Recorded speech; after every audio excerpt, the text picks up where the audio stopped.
I'm at the point in my life where I'm ready to dialogue with my inner being.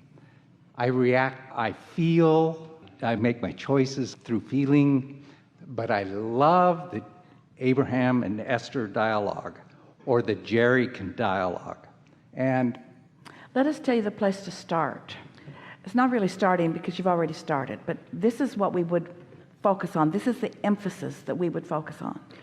Rather than talking to your inner being, listen for your inner being. So don't call it so much a dialogue, because the back and forth will trip you up at first. So not so much a dialogue as a tuning in and a reaching for the perspective of your inner being. So the attitude, what do you think about this? What do you think about this? Sort of start it off that way. What do you think about that? And then just enjoy the thoughts wafting into your mind, because you are at the place where you are now able to start translating that vibration into thought. Just let it flow.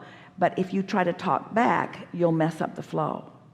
So it's just listen. The best time to do it is like when you are lying in bed getting ready to go to sleep, or even better, when you first wake up. And best of all, if you wake up in the middle of the night, just lie there and listen. Oh, okay. Sort of a one-way dialogue for a while. Just for a little while.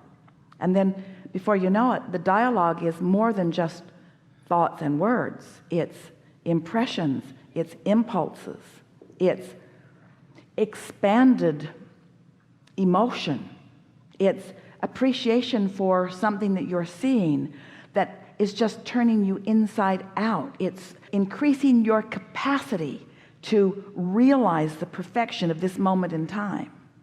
So it's more than a verbal dialogue or communication.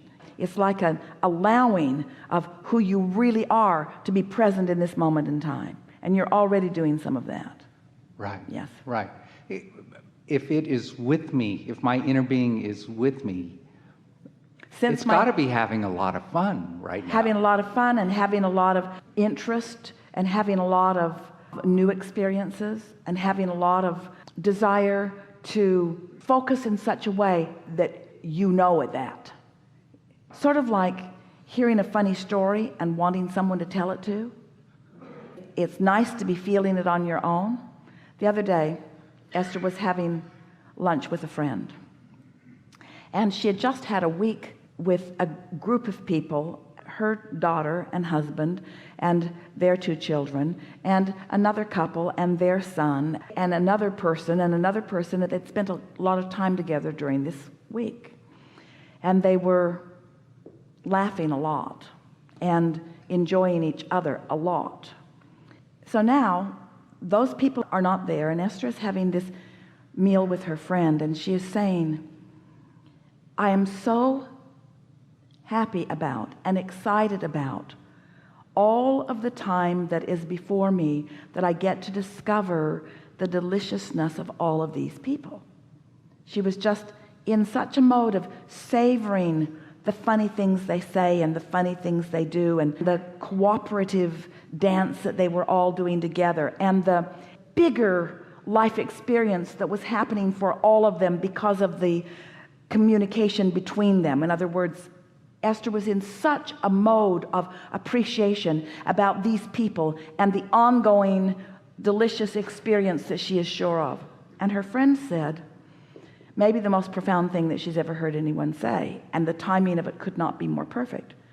That must be how our inner beings feel about us.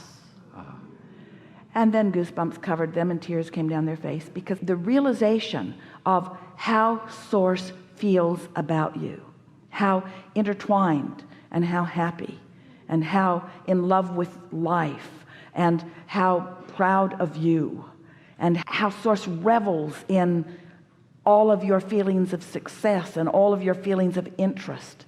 And in that moment in time, Esther felt it, what it feels like for Source. So just run around with your Source more deliberately. Right. Let that veil be non-existent. Let that valve be open. Let those impulses flow. it isn't that Source isn't always dancing no matter Right. what you're doing. Right. But when Source is dancing and you're dancing too, that's the way that we all intended for it to be. Okay. Yes? Yes. Thank you. Yeah. Yeah.